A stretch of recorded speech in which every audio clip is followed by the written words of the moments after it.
Hello students, welcome to University of Entrance.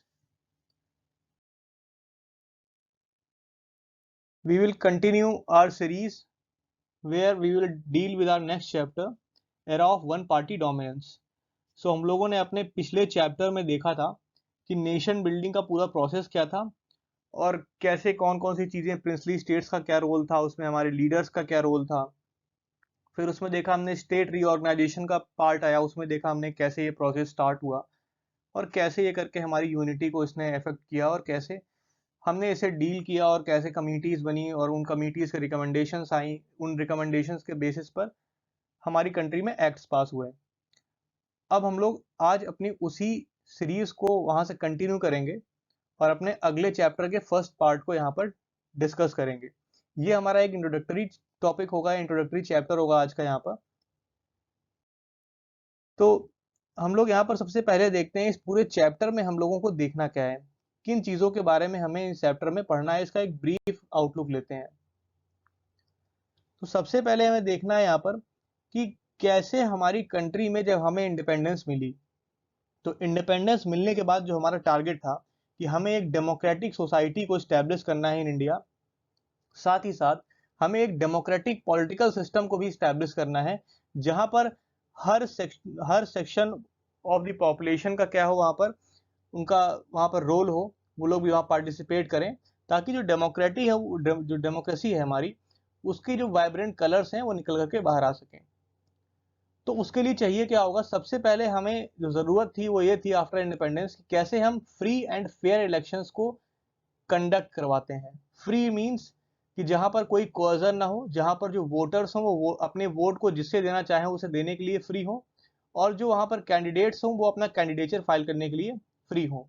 And fair elections का क्या मतलब होता है, इट मींस कि वहां पर किसी भी तरीके का करप्ट प्रैक्टिसेस ना हो, वहां पर इम्पार्शियली जो वोटिंग हो, बूथ्स में प्रॉपरली वोट डाले जाएं। तो ये सारा फ्री एंड फेयर इलेक्शन का यहाँ पर पार्ट एंड पार्सल होता है।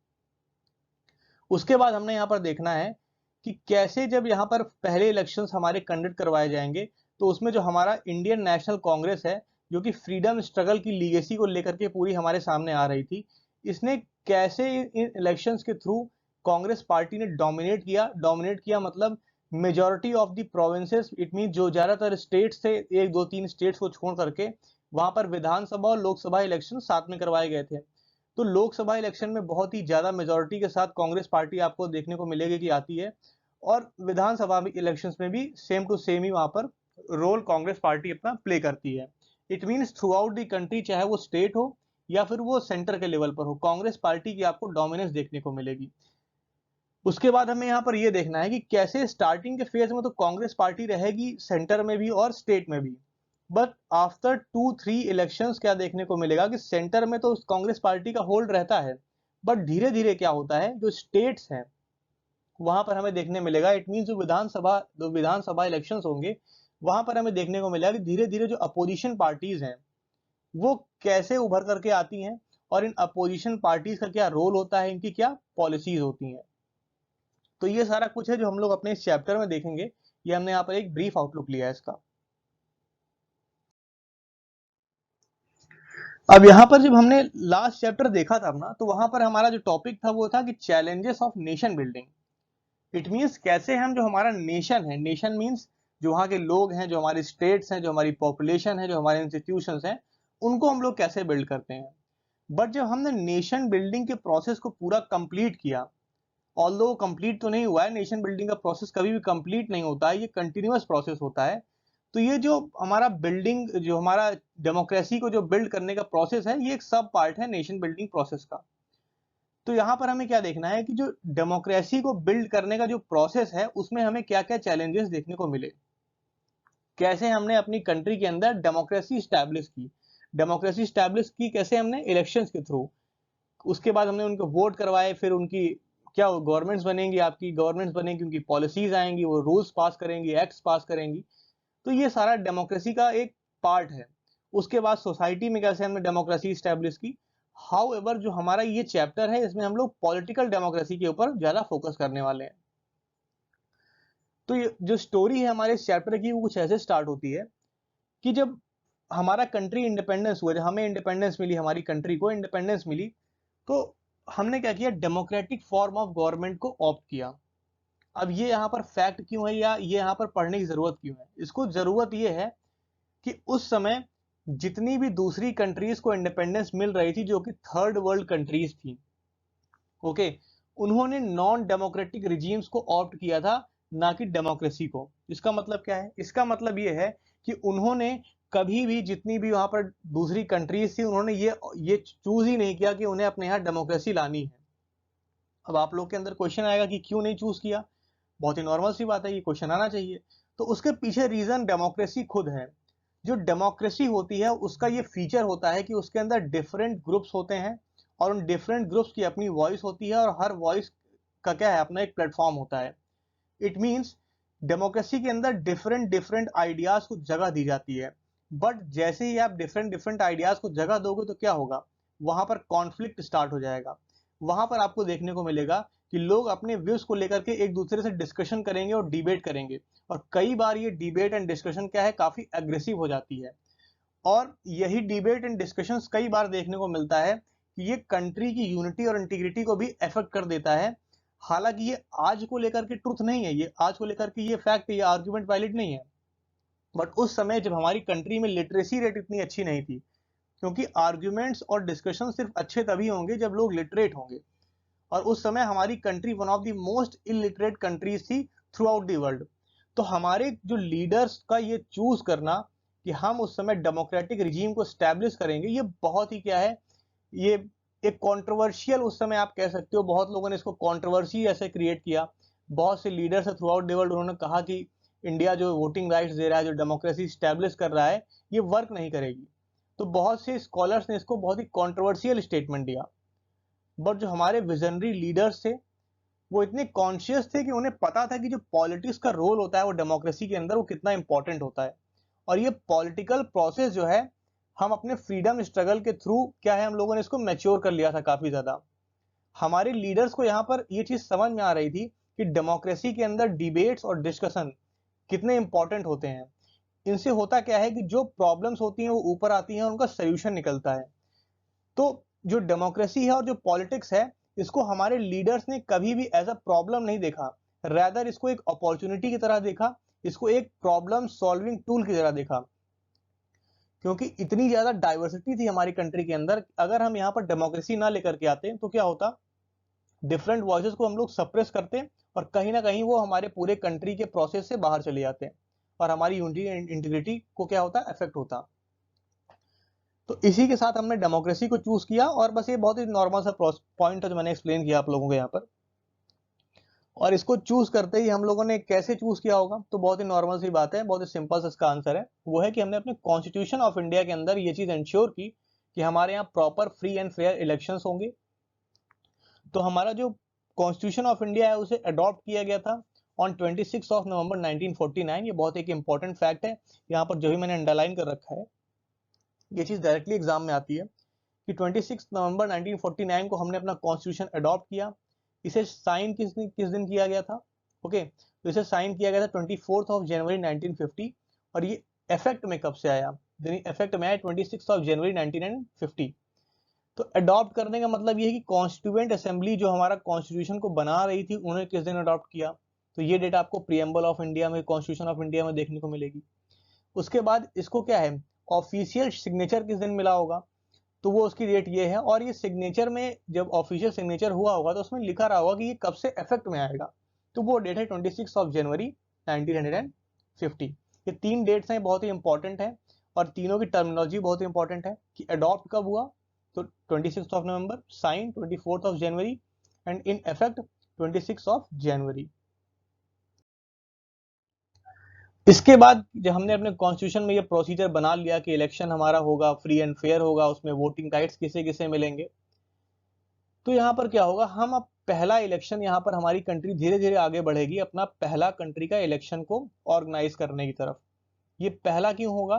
क्योंकि हमने ये पता होना चाहिए, इसके पहले 1950 के पहले जो हमारी गवर्नमेंट थी वो इलेक्टेड गवर्नमेंट नहीं थी, वो डायरेक्टली इलेक्टेड गवर्नमेंट नहीं थी, वो थी एक इंटरिम गवर्नमेंट। और जो भी कॉन्स्टिट्यूएंट असेंबली के लोग थे उसमें उनको प्रोविंशियल असेंबलीज के थ्रू इलेक्ट करके भेजा गया था, या फिर कई सारे उसमें प्रिंसली स्टेट्स के राजाओं के थ्रू नॉमिनेटेड मेंबर्स थे, तो इसलिए वो प्रॉपरली रिप्रेजेंटेटिव बॉडी नहीं थी। तो जो फर्स्ट रिप्रेजेंटेटिव बॉडी को इलेक्ट करने के लिए, इट मींस पहले इलेक्शन को हमारा ऑर्गेनाइज करवाने के लिए, हमारे कॉन्स्टिट्यूशन ऑफ इंडिया के अंदर ही ये प्रोविजन रखा गया कि एक बॉडी होगी जो फ्री एंड फेयर होगी, इट मींस जो इंडिपेंडेंट होगी, उसका नाम रखा गया the election commission of India. तो जनवरी 1950 में इलेक्शन कमीशन ऑफ इंडिया को यहाँ पर सेटअप किया जाता है, और हमारे पहले चीफ इलेक्शन कमिश्नर कौन बनेंगे? सुकुमार सेन बनेंगे। ये चीफ इलेक्शन कमिश्नर का मतलब क्या होता है? ये इलेक्शन कमीशन ऑफ इंडिया के हेड होंगे। इट मींस जो भी प्रोसेस हो रहा होगा इलेक्शन कमीशन ऑफ इंडिया के अंदर, या जो भी डिसीजंस लिए जाएंगे, उनमें इनका चीफ रोल होगा। इनकी उनमें क्या होगी? उसमें डिसीजन मेकिंग पावर काफी ज्यादा होगी। अब हमने ये डिसाइड कर लिया कि हमें इलेक्शन भी करवाने हैं, हमने अपना इलेक्शन कमीशन ऑफ इंडिया भी बना लिया, उनके चीफ इलेक्शन कमिश्नर को भी वहां पर क्या है, अपॉइंट कर दिया। अब हमारे सामने जो एक सबसे बड़ी और फंडामेंटल जो प्रॉब्लम आ रही थी वो ये थी कि इन इलेक्शंस को हम लोग ऑन ग्राउंड कैसे कंडक्ट करवाते हैं। ऑन ग्राउंड मींस आज हम देखते हैं कि हमारे पास क्या है, कॉन्स्टिट्यूएंसीज हैं, लोकसभा की कॉन्स्टिट्यूएंसीज हैं, विधानसभा की कॉन्स्टिट्यूएंसीज हैं। तो जब हमारा नेशन इंडिपेंडेंट हुआ, उस समय ये सारी चीजें हमारे पास नहीं थी। इट मींस उस समय ये कॉन्स्टिट्यूएंसीज नहीं बनी हुई थी। तो कॉन्स्टिट्यूएंसीज को बनाने के प्रोसेस को ही हमने डिलिमिटेशन बोला। डिलिमिटेशन में क्या होता है? डिलिमिटेशन में हम बाउंड्रीज बताते हैं कि कौन सी विधानसभा या कौन सी लोकसभा की क्या बाउंड्री होगी। इट मींस हम यहाँ पर डिसाइड करते हैं कि कॉन्स्टिट्यूएंसी का एरिया क्या होगा, और हर कॉन्स्टिट्यूएंसी के एरिया में जो लोग रह रहे होंगे, जिनका इलेक्टोरल नाम होगा, वो लोग वहां पर वोट करेंगे। तो हमने डिलिमिटेशन कंप्लीट कर लिया। इट मींस हमने बता दिया कि कानपुर की एक कॉन्स्टिट्यूएंसी होगी, लखनऊ की होगी, इलाहाबाद की होगी। ये एग्जाम्पल दे रहा हूं मैं आप लोगों को। अब जब ये कॉन्स्टिट्यूएंसीज डिसाइड हो गई डिलिमिटेशन के प्रोसेस के थ्रू, तो अब यहाँ पर क्वेश्चन आया कि वोट कौन करेगा। तो उस समय क्या था, 21 ईयर्स हमारा वोटिंग एज था, ठीक है, 18 ईयर्स बाद में आया। तो उस समय एक इलेक्टोरल रोल बनाया जाएगा। इलेक्टोरल रोल क्या होता है? एक इलेक्टोरल रोल एक ऐसा डॉक्यूमेंट होता है जिसके अंदर उन लोगों के नाम होते हैं जो एलिजिबल होते हैं वोट करने के लिए, ठीक है। तो हमने क्या किया, डिलिमिटेशन किया, कॉन्स्टिट्यूएंसी डिसाइड की, फिर इलेक्टोरल रोल बनाया, उसमें ये डिसाइड किया कि कौन कौन वोट करेगा। अब ये तो हो गया। अब उसके बाद इन इलेक्शन को करवाने के लिए ऑफिसर्स भी तो लगेंगे, और अभी तक हमारे कंट्री में कभी इलेक्शन हुए नहीं थे इस तरीके के इतने लार्ज स्केल पर। तो उन ऑफिसर्स को ट्रेनिंग भी दी गई। तो इन सभी प्रोसेस में, इन सभी जो प्रोसीजर था, इसमें काफी टाइम लगेगा हमें। ओके, ये जो पूरा प्रोसीजर है इसमें क्या होगा, काफी सारा टाइम लगेगा। और हमें ये भी उस समय देखना होगा कि at the independence of India सिर्फ 15% वोटर ही ऐसे थे जो लिटरेट थे। इसका मतलब ये है कि यहाँ पर 85% लोगों को ये पता ही नहीं होगा कि इलेक्शन का प्रोसेस ऑल टुगेदर होता क्या है, ठीक है। इसे कंडक्ट कैसे करवाना है, इलेक्शन में पार्ट कैसे लेना है, इसकी इंपॉर्टेंस कैसी है, या ये डिलिमिटेशन, ये कॉन्स्टिट्यूएंसी, ये इलेक्टोरल रोल, ये सारी चीजें क्या होती हैं। तो इसको लेकर के अवेयरनेस भी हमारी करानी थी। ये सभी क्या है, ये इशूज थे हमारे सामने फर्स्ट इलेक्शन ऑफ इंडिया के पहले, जिसे हमने डील किया। उसके बाद जब हमने ये किया तो हमारे सामने ये क्वेश्चन आया कि जो इलेक्टोरल रोल है उसमें हम लोग 21 ईयर्स तो हमने कर दिया। ओके, अब 21 ईयर्स को कर दिया। अब यहाँ पर क्वेश्चन आया, और क्वेश्चन बहुत ही ऑड लगेगा आज की डेट में। वो क्वेश्चन ये था कि क्या हम लोग सभी 21 ईयर्स ऑफ एज के जो भी पॉपुलेशन है उसको वोट करने देंगे। ये क्वेश्चन क्यों आया होगा? ये इसलिए आया क्योंकि यूनिवर्सल अडल्ट फ्रेंचाइज, इसका मतलब ये होता है कि यूनिवर्सली सभी एडल्ट्स को वोटिंग राइट्स होंगे। ये जो यूनिवर्सल अडल्ट फ्रेंचाइज है, ये जो कॉन्सेप्ट है, ये सिर्फ और सिर्फ प्रॉस्परस कंट्रीज लाइक जो भी यूरोप की कंट्रीज थी जहां पर लिटरेसी रेट काफी ज्यादा हाई था, सिर्फ वहां पर था। क्योंकि उनका मानना था यहाँ पर, देखिए वहां पर लिटरेसी रेट आई है तो वो लोग अपना, बहुत नॉर्मल सी चीज है कि वो लोग इलेक्ट कर पाएंगे, वो लोग ज्यादा अच्छे से सोच पाएंगे कि कौन लीडर सही है कौन नहीं है। तो ये हमारे सामने एक क्वेश्चन था, क्या हम सभी को वोटिंग राइट दे सकते हैं? तो इसका आंसर यस में हमारे सामने आया कि हाँ, हम लोग सभी को वोटिंग राइट्स देंगे। अब यहाँ पर लेफ्ट हैंड साइड में आप लोग स्लाइड में देख रहे हो दो फोटोज लगी हुई हैं। यहाँ पर एक ब्लैक यहाँ पर आपको देखने को मिल रहा होगा, मार्च कर रहे हैं ये यहाँ पर इनके हाथ में बैनर है इक्वल राइट्स फॉर ऑल। इसका मतलब ये है कि उस समय तक, जिस समय हमने इंडिया में वुमेन्स को, विमेन को या अभी सारी पॉपुलेशन को वोटिंग राइट्स दिए। उस समय यूएसए और साउथ अफ्रीका जैसे डेवलप्ड नेशंस में भी क्या है, वुमेन के पास वोटिंग राइट्स नहीं थे, उनके पास इक्वल राइट्स नहीं थे। तो हमने उन्हें इंडिपेंडेंस दी और साथ ही साथ इंडिपेंडेंस पॉलिटिकल भी दी, उन्हें लिबर्टी दी कि वो अपने लीडर्स को चूज कर सकें।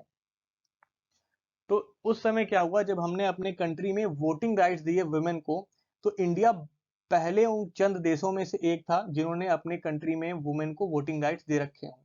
क्योंकि उस समय यूएसए में भी आपको देखने को मिलेगा, या फिर साउथ अफ्रीका जैसे नेशंस है, जहां पर आपको देखने को मिलेगा कि वहां पर अभी अपार्थीड को प्रैक्टिस किया जा रहा था उस समय। मैं 1949 की बात कर रहा हूँ। ओके, तो ये सारी चीजें हमने चूज की और इनके साथ हम लोग आगे बढ़े। और हमें यहाँ पर देखने को ये मिलता है कि इसी के साथ 1952 इन फरवरी हमारे इलेक्शंस खत्म होते हैं, इलेक्शंस के रिजल्ट डिक्लेयर किए जाते हैं। और जो सबसे यहाँ पर अच्छी बात थी वो ये थी कि जिन लोगों ने इलेक्शंस को लूज किया था, इट मीन जो लूजर्स थे, जो इलेक्शंस को अपनी कॉन्स्टिट्यूएंसी में नहीं जीत पाए थे, उन्होंने भी ये एक्सेप्ट किया कि हाँ, उन्होंने अपने इलेक्शन को क्या है, लूज कर दिया है। और उन्होंने ये एक्सेप्ट किया कि इलेक्शंस फ्री एंड फेयर हुए हैं। इसकी वजह से क्या होगी, इन इलेक्शंस की लेजिटिमेसी बढ़ेगी थ्रू आउट द पॉपुलेशन। और जो क्रिटिक्स थे, जो स्कॉलर्स थे, जो लोग कह रहे थे ये बहुत ही कॉन्ट्रोवर्शियल आइडिया है कि सभी को इलेक्शन में यहाँ पर आप पार्टिसिपेट करने दो या फिर यूनिवर्सल एडल्ट फ्रेंचाइज आप दो, ये क्या है, उनकी पूरी एक कॉन्ट्रोवर्सी धरी की धरी रह जाती है। और हम ये प्रूफ करते हैं कि हम एक वाइब्रेंट डेमोक्रेसी बन करके आगे बढ़ सकते हैं। और from there till now 75 years near about complete होने को हैं, और हमने अपने इलेक्शन प्रोसीजर को काफ़ी स्ट्रॉन्ग किया है। और हमने हमारा जो यूनिवर्सल एडल्ट फ्रेंचाइज है, हमने उसको और ब्रॉडन किया है। पहले 21 ईयर्स ऑफ एज था, अब ये 18 ईयर्स हो गया है। और इसी के साथ ये आर्ग्यूमेंट ही वहाँ से ख़त्म हो गया कि जो पोवर्टी है और लैक ऑफ एजुकेशन है, जहाँ पर जिन कंट्रीज़ में, वहाँ पर आप डेमोक्रेसी को प्रैक्टिस नहीं कर सकते हो। ठीक है, तो ये हमारा एक ब्रीफ इंट्रोडक्शन था अपने इस पूरे चैप्टर का। इसी के साथ हमारा इंट्रोडक्टरी पार्ट आप कह सकते हो एंड होता है। बाकी पार्ट हम लोग अपने नेक्स्ट स्लाइड में या नेक्स्ट लेक्चर में डील करेंगे। ओके, सो टिल देन अगर आप लोगों को लेक्चर पसंद आ रहा है तो आप लोग इसको लाइक कर सकते हैं, सब्सक्राइब एंड शेयर कर सकते हैं। Thank you and have a nice day.